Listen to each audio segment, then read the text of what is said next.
3 billion. That's not a typo. 3 billion accounts, emails, passwords, security questions, dates of birth, all stolen in a single breach. To put that in perspective, that's almost half of every human being alive on Earth at the time. And here's the really unsettling part. The company that got hacked didn't even discover it themselves. They found out years later when law enforcement came knocking, saying, "Hey, we found your entire user database for sale on the dark web."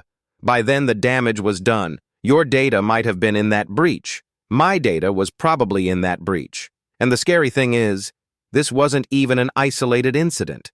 It's just the biggest one we know about.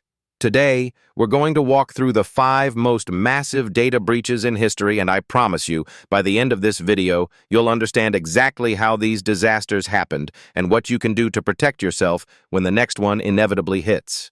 Hey, I'm glad you're here. In the next few minutes, we're going to dig into 5 breaches that collectively exposed over 10 billion personal records. We'll cover Yahoo's catastrophic failure, the Equifax disaster that compromised half of America, a breach that hit every single user of a major social platform, and a couple you might not have heard about that are honestly even more disturbing. More importantly, I'll show you the patterns, because these companies all made similar mistakes, and understanding those mistakes is how we protect ourselves. Let's get into it. Let's start with the big one, Yahoo. In 2013 and 2014, Yahoo suffered 2 separate attacks that combined to affect all 3 billion of their user accounts.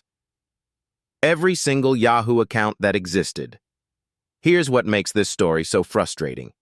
The breaches happened in 2013 and 2014, but Yahoo didn't publicly disclose them until 2016 and 2017. That's years of your data floating around criminal marketplaces while you had no idea.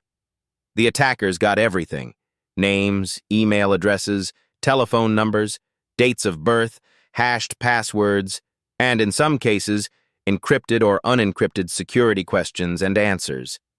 Remember those security questions? What's your mother's maiden name? What street did you grow up on? That information doesn't change. It's compromised forever. How did it happen? A combination of factors. State-sponsored hackers used forged cookies, basically fake authentication tokens, to access accounts without even needing passwords. Yahoo also had outdated security infrastructure and, according to later investigations, leadership that didn't prioritize security investments.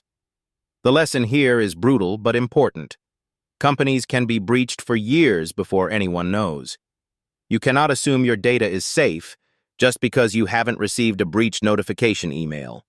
You need to act as if your credentials are already compromised, because statistically, they probably are. If the Yahoo breach was about scale, the Equifax breach of 2017 was about sensitivity. Equifax isn't a company most people interact with directly. They're one of the 3 major credit bureaus, which means they collect and store incredibly detailed financial information about you whether you want them to or not. In September 2017, Equifax disclosed that attackers had accessed personal information of 147 million Americans. We're talking social security numbers, birth dates, addresses, and in some cases, driver's license numbers and credit card numbers. This is the exact information someone needs to steal your identity, open credit cards in your name, or take out loans you'll spend years fighting to remove from your record. The cause? Equifax failed to patch a known vulnerability in their web application software. The flaw was publicly disclosed in March 2017, with a fix available immediately. Equifax didn't apply the patch. Attackers exploited it in May. For 78 days, hackers had free access to some of the most sensitive consumer data in existence. Let that sink in. A patch existed. It was free. It took 10 minutes to apply. And because someone didn't do their job, half of American adults had their financial identities exposed. Equifax eventually paid over $700 million in settlements. But here's the thing. That money doesn't undo the damage. If someone opened a credit card in your name using stolen Equifax data, You're the one spending hours on the phone with banks. The lesson: even companies whose entire business is handling sensitive data can have shockingly poor security practices. You need to monitor your own credit actively because no one else is going to do it for you. Now, let's talk about social media. Because two platforms you probably use had breaches that affected hundreds of millions of people. In April 2021, personal data from over 530 million Facebook users appeared on a hacking forum, completely free to download. Names, phone numbers, Facebook IDs, locations, birth dates, and email addresses. Facebook's response was essentially to shrug and say the data was old, scraped in 2019 through a vulnerability they'd already fixed. But here's the problem.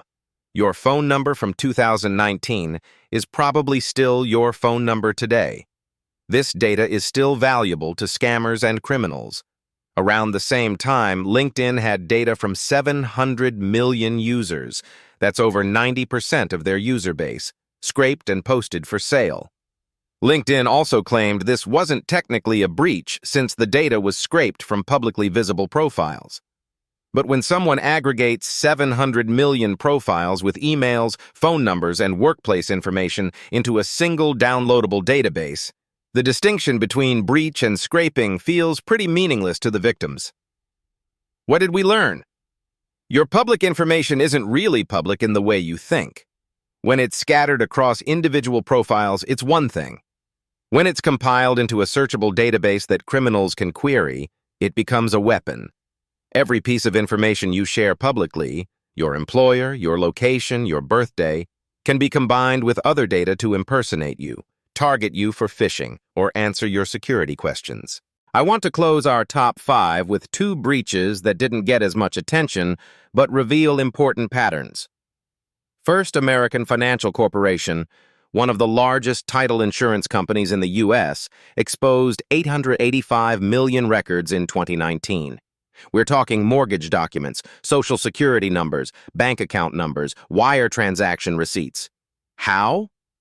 Their website had a flaw where if you had a link to one document, you could simply change the document number in the URL and access any other document. No hacking required, no sophisticated attack, just change a number in the web address. For years, anyone who figured this out could access almost 1 billion sensitive financial records. This is called an insecure direct object reference, and it's one of the most basic web security flaws. The fact that a major financial services company had this vulnerability exposed on the open internet is genuinely shocking. Then there's Marriott. In 2018, they disclosed that the Starwood guest reservation database, which they'd acquired, had been compromised since 2014. 4 years of access, 500 million guest records, passport numbers, travel itineraries, payment card information. The attackers weren't after credit cards to make purchases. This was likely state-sponsored intelligence gathering. Knowing when and where specific people travel is incredibly valuable for espionage. These breaches remind us that not all attacks are about stealing money directly. Some are about gathering information for future operations, whether that's intelligence agencies tracking diplomats or criminals building profiles for targeted spear phishing campaigns years down the line. Okay, so what do we actually do with all this information? Here are 5 concrete actions you can take today.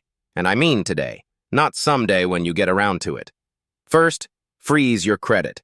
Right now, in 2026, this is free with all 3 bureaus. A credit freeze prevents anyone from opening new accounts in your name, even if they have your social security number. You can temporarily unfreeze it when you need to apply for credit. This is the single most effective protection against identity theft from breaches like Equifax. Second, use a password manager and make every password unique. When Yahoo gets breached and someone gets your password, they're going to try that password on your bank, your email, your Amazon account. If every password is different, a breach at one site doesn't cascade everywhere. Third, enable 2-factor authentication on every account that offers it, but avoid SMS-based codes when possible. Use an authenticator app instead. SIM swapping attacks can intercept text messages, but they can't steal the codes from an app on your phone. Fourth, audit your social media privacy settings quarterly. Go through Facebook, LinkedIn, Instagram. What information is actually public? Do strangers need to see your birthday, your hometown, your employer? Every piece of public data is a piece of your security question answers or a detail that makes a phishing email more convincing. Fifth, set up free credit monitoring and check your credit reports annually. Annualcreditreport.com lets you pull free reports from all 3 bureaus. Look for accounts you didn't open, inquiries you didn't authorize, addresses you've never lived at. Catching fraud early is the difference between an inconvenience and a nightmare. Here's what I want you to take away from all of this. These breaches weren't acts of genius hackers breaking through impenetrable defenses. They were failures of basic security hygiene, corporate negligence, and misaligned priorities. Unpatched systems, basic web vulnerabilities, data retained far longer than necessary. And the pattern keeps repeating because companies aren't motivated to invest in security until after disaster strikes. That means protecting yourself is your responsibility, even though it shouldn't have to be. Freeze your credit tonight. Seriously. It takes 15 minutes, and it's the best protection you have.